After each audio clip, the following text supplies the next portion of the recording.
Reason है कि Asia का सबसे बड़ा टेक हब है बेंगलोर, इसलिए लोग यहाँ पे पढ़ने जाते हैं। जी नहीं, ऐसा अगर आप सोच रहे हैं तो बिल्कुल गलत सोच रहे हैं, क्योंकि मैं आपको ऐसे कुछ इंपॉर्टेंट पॉइंट बताने वाला हूँ जिससे आपको इस कॉमेट की एग्जाम को देके जो भी कॉलेज में थे उन पे आप लेना चाहोगे। क्या वो रीजन है या फिर क्या ऐसा एग्जाम्पल है, क्या रीजन है जिसकी वजह से ऐसा मैं बता रहा हूँ, वो मैं पूरा वीडियो में बताऊंगा शुरू से लेकर अंत तक। आप इसलिए इस वीडियो को देखना बिना स्किप किए हुए। तो चलिए शुरुआत करते हैं। सो हे दोस्तों, वेलकम। कैसे हो आप लोग? मैं उम्मीद करता हूँ बेहतर ही होंगे। कॉमेट के आज बात करेंगे हम लोग कॉमेट के 2020 के। देखो तो कमेंट की बेसिकली अगर आपको मालूम नहीं है, बहुत सारे को मालूम है, लेकिन मैं इसको बेसिक्स से बताना चाहता हूँ कि अगर आपको कमेंट के बारे में मालूम नहीं है तो आप सीधे सीधे स्क्रीन पे एक आर्टिकल आ रहा है, उसे देख लेना। अब ये क्या बता रहा है यार, आर्टिकल इतना बड़े आर्टिकल पढ़ने के लिए मैं थोड़ी ना, मैं तो तब तो गूगल कर लेता। आप ये तो सोच रहे होंगे, ठीक है कोई बात नहीं। अगर आप इसे पढ़ना नहीं चाहते, अगर आपको दिक्कत हो रही है तो आप कोई बात नहीं, मैं हूँ ना, मैं आपको बताऊंगा कि शॉर्ट पे कि आखिर कमेंट के क्या होता है। लेकिन उसके अलावा भी अगर कोई बच्चा कोई अगर ये चाहता है कि मैं पूरा डिटेल्स में जानूं तो पूरा का पूरा मैंने एक अलग से आर्टिकल लिए, इसे पढ़ लेना, सारा का सारा इन्फॉर्मेशन मिल जाएगा। वरना हम तो हैं आपको शॉर्ट में बताने के लिए। कॉमेट के बेसिकली एक कर्नाटका की एक एग्जाम होती है, एक एंट्रेंस टेस्ट होती है, जिससे आप लोग मेडिकल एंड इंजीनियरिंग में आप एडमिशन ले सकते हो। इसके अंडर आपको 100 से भी ज़्यादा, यानी 120 से भी ज़्यादा, 120 से ज़्यादा आपको कॉलेज मिल जाती है जिसमें आप सीधे एडमिशन ले सकते हो। अगर इसकी मोड ऑफ एग्जाम की बात करूं तो कंप्यूटर बेस्ड एग्जाम होता है। एंड इसके दो तरीके का आपको ये करना पड़ेगा, जो कि आप फॉर्म फिलअप के वर्क भी आपको दो तरीके के पार्ट में डिवाइडेड हो जाएगा। कैसे होगा मैं आपको पूरा वीडियो बताऊंगा, शुरू से लेकर अंत तक देखते रहिए। तो अगले स्टेप में हम बढ़ते हैं। सबसे पहले आते हैं एलिजिबिलिटी क्राइटेरिया। देखो यार, अगर आप नहीं चाहते हो तो पूरा आर्टिकल को पढ़ना, कोई बात नहीं यार, मैं सीधा सीधा बता रहा हूँ जो मेरे मेरे जवाब मेरे लफ्ज़ पे आप लोग ध्यान दीजिए कि मैं क्या बता रहा हूँ। देखो इससे आप लोग को मैंने तो जैसे कि आप लोगों को पहले बता दिया, इस एग्जाम को देके आप dental college, medical college, engineering and B architect में एग्जाम ले सकते हो। लेकिन आर्किटेक्ट में मैं आपको एक सलाह देना चाहूँगा कि आर्किटेक्ट में एग्ज़ाम दे आपको, अगर आर्किटेक्ट में इस कॉलेजों में एडमिशन लेना है उससे पहले आपको नाटा में अप्लाई करना पड़ेगा, ठीक है ना। नाटा क्या होता है यार? नाटा बेसिकली जो कि नेशनल लेवल का आर्किटेक्चर टेस्ट होता है, उसमें आपको अप्लाई करना पड़ेगा। अब चलिए बात करते हैं एलिजिबिलिटी क्राइटेरिया के। एलिजिबिलिटी क्राइटेरिया बेसिकली सेम है यार, आपको वही मिनिमम 12 या 12 की किसी समतुल्य आपको किसी भी एग्ज़ाम 12 के जैसा कुछ एग्ज़ाम आपको देना पड़ेगा।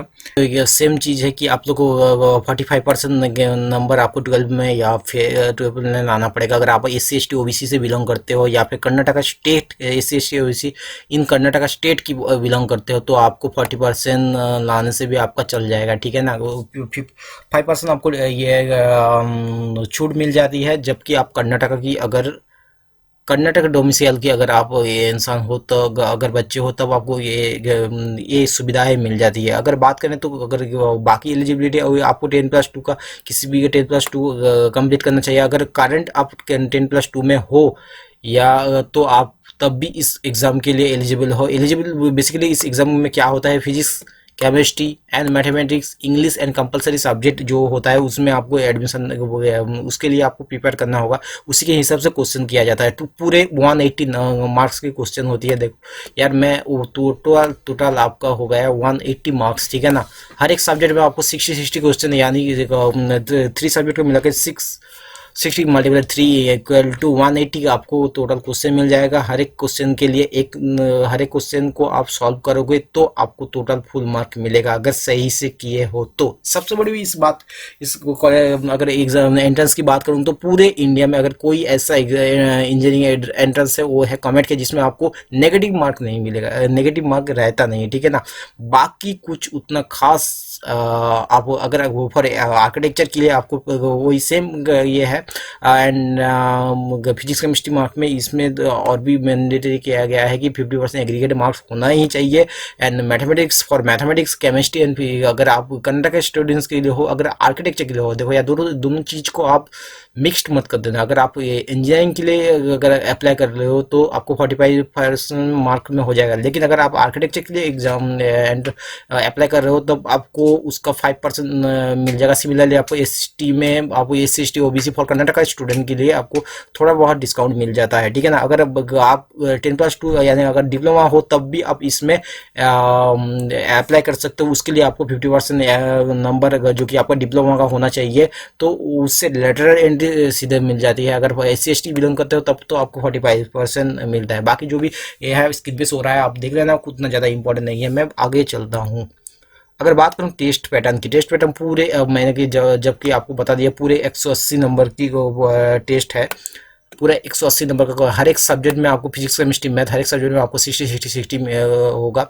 अगर बात करें तो ये बेसिकली हर साल अगस्त के महीना में एग्ज़ाम होता है, एंड शिफ्ट दोनों शिफ्टों में एग्जाम होता है, 9 to 12 एंड 2:30 to 5:30, ठीक है ना। इस चीज़ को आपको देखना है। अगर मैं मोड अगर मीडियम ऑफ एग्जामिनेशन की बात करूँ तो इंग्लिश, जो कि आपको इंग्लिश हर एक और कोई जैसे कि और मैंने जितने भी अभी तक की जितने भी मैंने जो कि सीरीज मैं इस सीरीज में टॉप इंडिया के टॉप 10 इंजीनियरिंग एग्जाम का टेस्ट के बारे में बताऊंगा, जिसके मैंने पहले ही दोनों कंप्लीट कर लिया, WBJE और बीटसेट। अगर आपको नहीं मालूम है तो मेरे चैनल पे जाके देख लेना यार, वहाँ पे आपको या फिर आई बटन पे आपको लिंक मिल जाएगा। उनमें से इनमें एक डिफरेंट है कि उनमें और लैंग्वेज की ऑप्शन मिल जाती है, नेगेटिव मार्क रहता है, लेकिन एकमात्र ऐसा कॉमेट के एग्जाम है जिसमें आपको नेगेटिव मार्क भी नहीं मिलेगा और केवल ही केवल आपको इंग्लिश में इस एग्जाम को देना पड़ रहा है। Each correct answer will be awarded 1 mark. अगर आपका ऑप्शन अगर सही रहा तो आपको 1 मार्क मिलेगा। There will be no negative marking, जैसे कि मैंने पहले बता दिया। इस चीज़ को दिमाग में रख लेना। तो इसलिए मैं आपको ये करूंगा, अगर आपको कोई क्वेश्चन नहीं भी आता है तो कोई बात नहीं, या तुक्का लगा के आ जाओ। अगर तुक्का, बहुत सारे बच्चे ऐसे, बहुत सारे बच्चे एग्जाम्पल मिल जाएंगे। या 2020 में तो अवार्ड भी मिल चुका है कि तुक्का लगा के 200 आउट ऑफ 200 उनको मिला है सबसे ज़्यादा। मतलब कि दुनिया में क्या क्या चीज़ हो सकता है आप सोच भी नहीं सकते, ठीक है ना। अब बात करते हैं कि बाकी अगली और चलते हैं। अगर ये डेट की बात करते हैं, देखो यार हर साल अगर आप मैं आपको इस साल का डेट देखो, एक चीज देख लो यार, आप फिर कमेंट में ये मत करना कि मैंने ऐसा कह दिया। देखो यहाँ पे टेंटेटिव लिखा है। टेंटेटिव मतलब क्या होता है? सीधा सीधा ये मतलब है कि इस अगर अभी तक इसका जो कि पिछले साल का यानी 2020 का जो अभी तक एडमिशन कंप्लीट नहीं, काउंसलिंग कंप्लीट नहीं हुआ है इस साल, अभी तक मैं जब वीडियो बना रहा हूँ तब तक तो कोई डेट अनाउंस नहीं किया गया।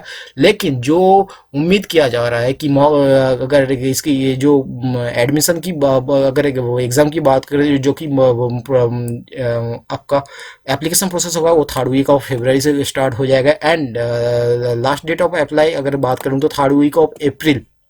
एडमिट कार्ड रिलीज की बात करूँ तो 1st week of May and 2nd week of May आपका आपका कमेंट करके एग्जाम हो जाएगा। देखो यार एप्लीकेशन के दौरान जैसे कि मैं नेक्स्ट स्टेप में चलते हैं कि पूरा एप्लीकेशन प्रोसेस कैसा होता है। देखो सबसे बड़ा मैंने जितना भी जो कि टेस्ट होता है, एंट्रेंस टेस्ट होता है, सबसे ज़्यादा अगर बात करें तो फुल जो लंबा प्रोसेस होता है वो इनमें होता है कि कमेंट के में सबसे ज़्यादा लंबा प्रोसेस होता है। तो एडमिन एग्ज़ाम का फॉर्म फिलअप करते वक्त आप थोड़ा सा दिमाग ठंड रख के एप्लीकेशन का फॉर्म फिलअप करना, क्योंकि एक भी गलती आपको पड़ सकता है महंगा। तो इस चीज़ को जहन में डाल लेना, ठीक है ना। वरना अगर फिर भी कोई दिक्कत आए तो मुझे कमेंट में बताना यार, मैं अलग से सेपरेट से वीडियो बना दूंगा कैसे फुल एक लाइव डेमो देके। तो चलिए चलते हैं दूसरे और कि जो कि फी का बात होता है। देखो अगर आप कॉमेट के ओनली फॉर UGD, मतलब भाई भैया ये क्या बता रहे हो कि कॉमेट के UGD एंड बोथ कॉमेट के एंड नहीं यूनिगेज। देखो यार यूनिगेज मतलब कुछ ऐसे भी कॉलेज होते हैं जिनमें आप दोनों कॉलेज में मतलब कि अगर आप सिर्फ कॉमेट के यूगेट में आप अप्लाई करते हो, जो कि पूरे 1600 प्लस जो भी GST वगैरह लगता है वो तो अलग से लेगा। अगर इसमें एडमिशन करते हो तो कुछ ऐसे कुछ कॉलेज है जिनमें आप एडमिशन नहीं ले सकते। अगर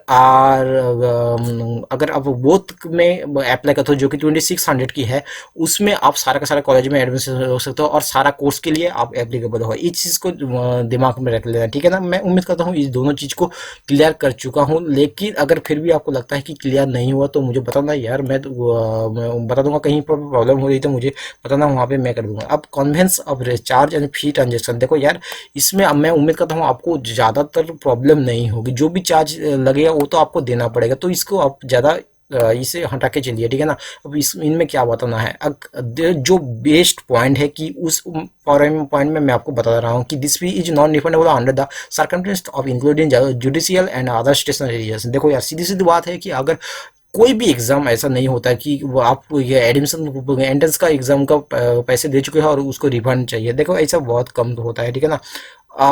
मुझे तो मालूम नहीं है, अगर आपको मालूम है तो कमेंट में बताना कि ऐसा होता है कि नहीं। तो इस एग्जाम के, लेकिन ये एक दिमाग में रख लेना, इस एग्जाम में नॉन रिफंडेबल जो कि आपका एंट्रेंस एग्जाम फी है, fee payment application is only through online mode. देखो यार, आपको अगर आप चाहते हो कि ऑफलाइन जाके करोगे यार, ऐसा बिल्कुल भी नहीं है। ये तो बहुत ही बढ़िया हुआ कि आपको ऑनलाइन ही कर दिया। आप डेबिट कार्ड, फोन पे या नेट बैंकिंग ऐसे ही यूज कर लो ना, वहाँ पे ये कर दो, वहाँ से आप पेमेंट कर दोगे तो वही बेहतर होगा। You will be directed circumstance payment portal after the checking of on submit button to complete the payment process.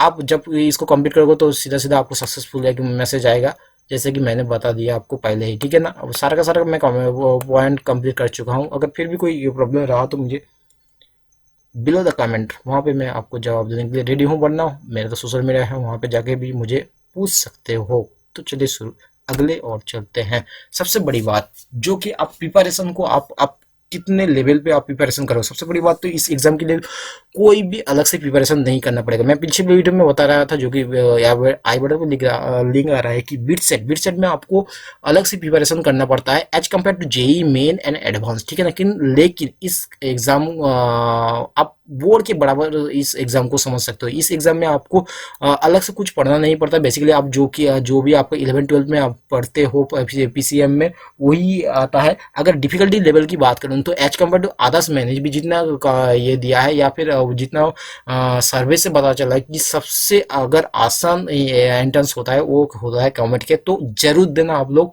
कोई भी अगर किसी भी एग्जाम को, इस एग्जाम को तो बिल्कुल भी मत मिस करना। एंड अगर आप चाहते हो कि आपका स्टेटस, मतलब कि आप कितने स्टेटस ऑफ वो क्या बोलते हैं कि आप कहाँ पे स्टैंड कर रहे हो, आपका प्रिपरेशन कहाँ पे स्टैंड कर रहा है, तब आप मॉक टेस्ट इन लोगों से फ्री मॉक टेस्ट मिलता है, वहाँ पे जाकर आप मॉक टेस्ट दे सकते हो, ठीक है ना। टोटल फ्री ऑफ कॉस्ट है। तो आप वहाँ पे आपको जो स्कोर मिलेगा, एक एक नहीं, यहाँ पे 6 मॉक टेस्ट है। वहाँ पे जाके आप मॉक टेस्ट देके आप खुद को हर एक बार इम्प्रूव कर सकते हो अपने इस प्रिपरेशन के लिए। इसलिए अगर आप बहुत ही ज़्यादा अगर पुअर फैमिली से बिलोंग करते हो, तब भी आपके लिए बहुत ही अच्छी सुविधा है। अब आगे बढ़ते हैं कि टॉल सेंटर्स। अगर आप ये समझ रहे हो कि पूरे कर्नाटक में ही आपको जाके एडमिशन देना होगा, तो बिल्कुल भी आप गलत समझ रहे हो। क्योंकि पूरे इंडिया में इस एग्जाम को देते हैं इंडिया के बच्चे, जो भी +2 कर चुके हैं या फिर कर रहे हैं इस करंट ईयर में।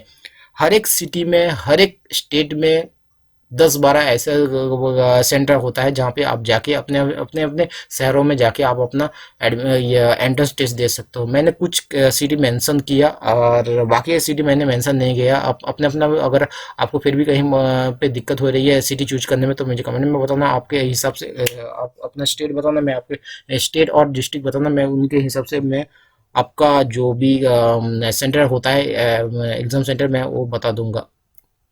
बाकी चलते हैं टॉप कॉलेज, जो कि कमेट के अंदर आता है। देखो यार, जन्नत है भाई। एक बात समझ सकते हो कि ये प्राइवेट कॉलेज है, लेकिन आपको बहुत ही ज़्यादा सुविधाएं मिल जाएगी कि प्राइवेट का फीलिंग ही नहीं आएगा। अगर आप इसका एवरेज पैकेज देखो तो करीबन कुछ आईआईटी से, कुछ एनआईटी से की बराबर है, या फिर बेहतर भी बोल सकते हो। अगर जो कि अगर आप देख सकते हो कि RB college of engineering, Ramaiah, इन बीएमएस, इन लोगों की अगर आप ये सुनो तो टोटली आप चौंक जाओगे, ठीक है ना।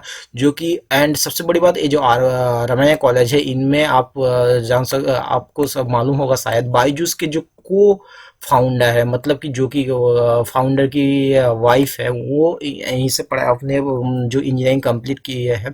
तो बहुत ही ज़्यादा पॉपुलर है। अगर इसकी हाईएस्ट पैकेज की बात करूँ तो हाईएस्ट पैकेज की अलग से मैं वीडियो बना दूंगा, तब तो मैं कॉलेज रिव्यू में बना दूंगा, हर एक का कॉलेज का अलग से रिव्यू बनाऊंगा। एंड यहाँ पे देख सकते हो आप 2017 एंड 2016 की जो कि कट ऑफ आया था वो देख सकते हो। लेकिन इस चीज़ को थोड़ा वेरी करता है, हर साल कंपटीशन बढ़ रहा है, इस चीज़ को दिमाग में रख लेना। बाकी आप टॉप 10 कॉलेज टारगेट हमेशा रखना, टॉप 10 कॉलेज में ही एडमिशन लेना। वरना आप जेई, अगर जेई में वरना इस कॉलेज, माना कि ये टॉप टेक हब है पूरे एशिया में, फिर भी आप इस 10 कॉलेज के अलावा किसी और कॉलेज को प्रेफर मत करना, ठीक है ना। यही मेरी एडवाइस रहेगी, बाकी आपकी मर्जी। करें अगर सिप्स स्कोर की, तो सिप्स स्कोर अगर आपको सिप्स स्कोर जानना है, अगर आप टॉप कॉलेजों में एडमिशन लेना चाहते हो तब तो आपको मिनिमम आपको 150 लाना ही पड़ेगा। आरबी कॉलेज या फिर रमैया जैसे कॉलेजों में अगर सीएस या फिर आरडी या फिर इलेक्ट्रिकल चाहते हो तब को आपको डेफिनेटली आपको 150 के अबाउट 150 आपको नंबर लाना ही पड़ेगा। वरना आप अगर किसी भी नॉर्मल कॉलेज में अगर एडमिशन चाहते हो तब तो आपको 90 प्लस ही लाना पड़ेगा, ये आप लिख के ले लेना, ठीक है। बाकी आप अपने हिसाब से जितना ज़्यादा हो सकते अपना 100% दो यार, बाकी जो भी होगा देखा जाएगा। एंड अब बताते हैं जो कि सिमिलर क्वेश्चन जो कि हर एक बच्चे को प्रॉब्लम होती है, जो कि यार जो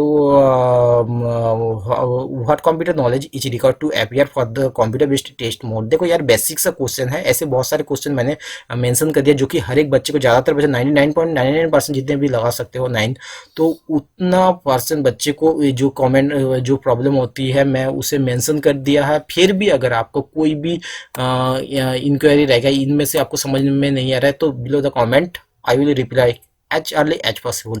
तो आप लोग, मैं उम्मीद करता हूँ सारा का सारा डाउट आप लोगों को क्लियर हो चुका है, सारा इन्फॉर्मेशन मैंने दे चुका हूँ एंड जो सारा इन्फॉर्मेशन मैंने आपको दे दिया है। बाकी अगर आपको कोई भी क्वेरी रहेगा तो मुझे जैसे भी चाहो वैसे भी कमेंट करना, इधर उधर कहीं भी सोशल मीडिया में लिंक मिल जाएगा, डिस्क्रिप्शन में चेक कर सकते हो या फिर मेरे बायो पे चेक कर सकते हो या फिर अबाउट सेक्शन भी चेक कर सकते हो, वरना मुझे कमेंट करके भी पूछ सकते हो, ठीक है ना। बाकी यहीं पे वीडियो खत्म करते हैं, अगले वीडियो में फिर से मिलेंगे। मैं जो सीरीज इसका चालू कर रहा हूँ ये पूरा 10 टॉप इंडिया के टॉप 10 एंट्रेंस टेस्ट को खत्म करने के बाद ही ये सीरीज खत्म होगा। बाकी उसके बाद आएंगे हम की कॉलेज रिव्यू में। थैंक यू सो मच, आज के लिए इतना ही, देते हैं अलविदा, अगले वीडियो में फिर से मिलेंगे।